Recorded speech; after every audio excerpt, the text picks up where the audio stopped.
Hello, Olathe West Owls, and welcome to ACT English for Owls, your weekly video series during academic intervention time to learn the ACT English test. If you've taken the test before, you have a little bit of experience and can use this opportunity to get better. If you've never taken that test before, you'll get a chance to take a brilliant pretest and watch your score increase and skyrocket. So let's first use this first week to talk about what we'll do each week and how it works. Let's also advance the slide. All right, there we go. All right, let's get started. In today's lesson, we're going to introduce our video series and talk about what we do from one week to the next. We'll also look at our overall goals, what this video series hopes to accomplish. We'll look at your goals, what you hope to accomplish, and we'll talk about how it works from one week to the next. And then finally, you'll use the remainder of today's period to get ready for week number 2. Our video series will focus on the ACT English test. That is 75 questions in 40 minutes, and we'll divide them into 6 different categories. Each of the 75 questions will fall into one of 6 categories: sentence structure, punctuation, usage, knowledge of language, organization, and topic development. By isolating each question into one of 6 categories, we can tackle them and see where you are strong and where you are weak. It might be that your punctuation is fantastic, through the roof, and doesn't need a lot of work. But maybe your usage, should you use a noun, should you use an adjective, is way off the base, and maybe you need a little bit more help. But whatever applies for you, our pretest next week will help you see at a glance where your areas are weakest and where they're strongest. So each week we'll tackle one category and move and march through the test until we hit all 75 questions, and then we'll do another pretest at toward the end to see how you did. I guess that'd be a post-test. We'll do a pretest, learn, and then do a post-test. It's like that's how education works. All right, let's take a look at our big goals. Our big goals, my big goals of the video series, are to primarily give you confidence, because your confidence ends up being a big factor in your success on the ACT. If you look at that English test for the very first time on the actual ACT day, there could be a brainstorm, a fog, a haze, a sort of thunder and lightning in your head that interrupts your ability to just smoothly move through the test the way you want to. If you watch this video series and learn from it and practice a few times, by the time test day gets here, you'll be in a much better position to say, I know the monster I'm working with, I know how to use my sword, I know the dragon, and I know how it works. If you don't use this video series, or you don't use some preparation method, I'd hate for you to meet that dragon on the first time. It's easily defeatable, but unless you know what you're doing, it can seem a little bit overwhelming. Now, our second goal is to give you the knowledge of what needs to happen. When you encounter a punctuation question and it's asking you about commas, I think you ought to know what to do with commas. And this video series will work through each of the strategies, skills, techniques, lessons, and background knowledge that you need to know what is the question asking, which answers are incorrect, and what is left as the best answer. So a combination of that is our third goal, to maximize your confidence. I know what I'm doing, and I have a good sense of what this test is measuring, and your knowledge. I have the knowledge, I have the know-how, I have the skill set to be successful on this test. So let's take a look at your individual goals. If you have already taken the ACT test, you probably have a good sense of what your baseline score is. But if you've never taken it, well, this will all be new for you. Next week, we'll give you your baseline score, and we'll talk about that in a little bit.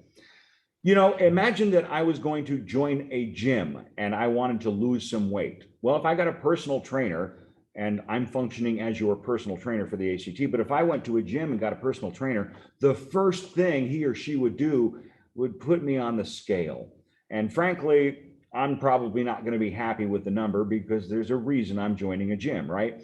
So as soon as I get my weight for before my very first workout, that establishes my baseline. And as ugly as that number may be, and as disheartening as my current health might be in terms of I don't feel healthy, I don't want to lose weight or whatever, day one can be a little ugly because you have to confront the reality of where you are. Now, your pretest benchmark number, in other words, your score on the very first time you take the ACT English test, is going to give you your baseline number. And it might be ugly, or it might be fantastic. But regardless of whether you like that number or hate that number, it's your starting point. And our goal this semester, this year, is to give you 5, 6, 7 more points. For some of you, you might add 10, 15 points. For others of you, you might add 2 or 3 points.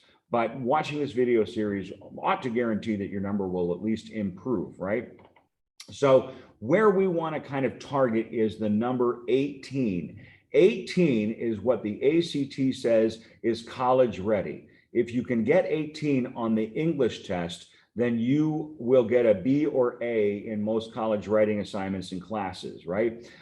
If you are below 18, it doesn't mean you're not ready for college. It just means that writing in English might be a bit of a weakness for you in college. All right. The reading is a 24, math, science, I think are near that as well. So 18, the English test at 18 is pretty low, lower than the rest, but 18 is what we're shooting for. Now, if you take the pretest and you score a 21, then obviously it's not like you don't have work to do. Let's get that 21 to something closer to a 24 or higher. If you score like a 13 on the pretest, that's okay. Lots of students score that because English tends to be a weak area for a lot of students, and that's fine. We're going to march that 13 all the way up to 18 or even higher. Okay. And the last thing that we want to talk about, I love teaching in high school where there's interruptions and announcements. The last question that I have for you is, are you willing to engage in a weekly deep dive into a variety of different ACT question types and continuously improve your skills? So in other words, you might take that pretest and say, oh my gosh, I'm not very good at the English. My score is pretty low, but stick with me and watch these videos and watch your score increase. And that's our goal together. So here's how this works.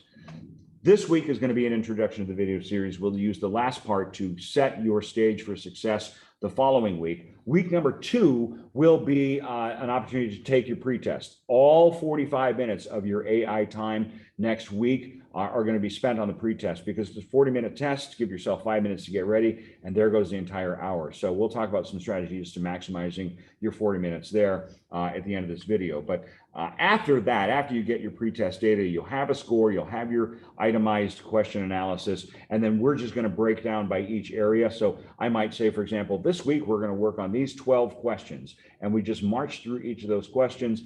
They might be all punctuation questions, they might be all sentence structure questions, they might be all topic development questions, but you'll get a sense of when confronted with this type of question, here's what it's wanting to know, and here are the strategies you need to be successful on that question type. So now, let's talk about next week. In a big picture way, we're going to use the next 10, 15 minutes to download everything, get ready, make a plan, put a reminder on our cell phone so that as soon as we sit down for AI time next week, you use the first 5 minutes of AI time to get ready, get everything up, computer up and running, log in, get the PDF up, get the answer form up, get ready to go, get your cell phone out, put 40 minutes on the clock. And with 40 minutes left in AI class, you hit go and you have the full 40 minutes. But we need to use this week, the last part of this week, to get ready for next week. Sound good? All right, here's how it works. I have a couple different ways that you can access the 2 things that you need to take the pretest. The first is a PDF copy. That is available on both the Click Here for ACT materials that you see on the website, the YouTube website that you use to access video. If you click on Click Here for ACT materials, it'll take you to that. Or if you want to type in the tiny URL that you see in this video on a different browser tab, it's https://tinyurl.com/OWACTENGPT1. That's Olathe West ACT English Part 1 and Olathe West ACT English Part 2.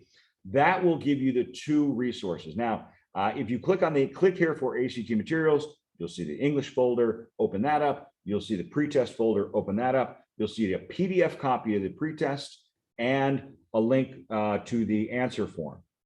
What you are going to need to figure out before class starts next week is how to have the PDF on one side of the screen and the answer form where you can click in the answers on the other side of your screen.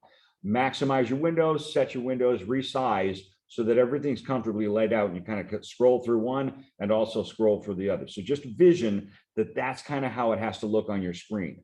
My recommendation and my request is that you maximize the accuracy of your score. So timeout. Here's where we need to have a quick conversation about getting an accurate score. What I'm giving you the ability to do right now is download the test itself, access the answer form where you plug in your answers, and have that ready to go a week beforehand. Now, some of you have probably figured out, I can review the test and study the answers, and I could probably get a near perfect score on my first AI session next week. Well, that doesn't make sense because that's not how the ACT tests you. So my recommendation is that you try and get the most accurate answer as possible by doing this. Download the PDF, make sure it works, but don't look at it. Look at the answer form, but don't try and look at any answers or anything like that. In other words, get everything ready, but don't give yourself any previous advantage by looking at the passages or pre-reading or figuring out the test. Just sort of make sure you have this file ready to go, make sure you have this link ready to go, and then call it a day. Next week, as soon as AI time starts, you have about 5 minutes. Bell rings, teacher talks, chaos, late students, things happening. Open up your computer, get it up, get the PDF up and running, and get the answer form up and running, and do that within the first 5 minutes. Then get your cell phone out and put a timer for 40 minutes and hit go. If you've done everything right and you use the rest of this AI time and maybe a little bit of time this week and the first 5 minutes of next week's AI time, you should have everything ready to go and maximize that 40 minutes. What you don't want to do is ignore everything I'm saying. You sit down for AI time next week and suddenly you're watching this video and it takes you 15 minutes to get everything up and running. And then you don't have 40 minutes to give yourself an accurate score. So do yourself a favor, set an alarm on your calendar, set some sort of reminder on your phone so that at the end of third hour, or at the end of, the end of second hour, whatever the schedule is, about half an hour before AI starts, remind yourself, hey, next hour, I only have 5 minutes to do what I need to do before that 40 minutes starts. Get that PDF up, get everything ready to go. You know what I'm saying. Bottom line is do the thing it's going to take to ensure that you give yourself 40 uninterrupted minutes so that you can answer the full test. Okay, so that's how this week works. Get yourself in a position. I'll put up a little video next week, but it probably will just be like a minute. I would not even recommend you watch it unless you can somehow fit it in that 5 minutes, because next week you are just going to spend the entire period doing the pretest. Lock that in. Now, last thing for today, when you finish and hit submit on your answers on that answer key, it will generate your results. It will show you which questions you missed, and it will give you your overall score. I want you to ignore the overall score because it doesn't matter. The same way my personal trainer would tell me to ignore my starting weight on a scale. It will only get better from there. Don't be scared of that number. There's a reason we're doing this. I don't care if it's a 2 or a 32. Don't worry about your overall results. What you need is a saved copy, print to PDF, print to paper if you somehow need to, somehow save your results, because I'm going to say, look at question 2, 14, 80, 18, things like that. And I need you to have that. So week to week to week, you need a copy of your pretest results so that you can look question by question. So in November, I'm going to be referencing your pretest results that you take next week. So save those results. The good news is if you want to email me at janderson@olatheschools.org, I will have a copy of that and I can send it to you so that you can have that. Okay, that's all I've got, Owls. I hope everything made sense. My classroom is right off the Commons next to the digital photography room down by the vending machines. Come by and say hi. Let me know what you thought of this video series. If you want a paper copy of the ACT pretest, I can give you a paper copy. If you have any questions, don't hesitate to email me at janderson@olatheschools.org or stop by and ask any questions. Other than that, have a great week, Owls.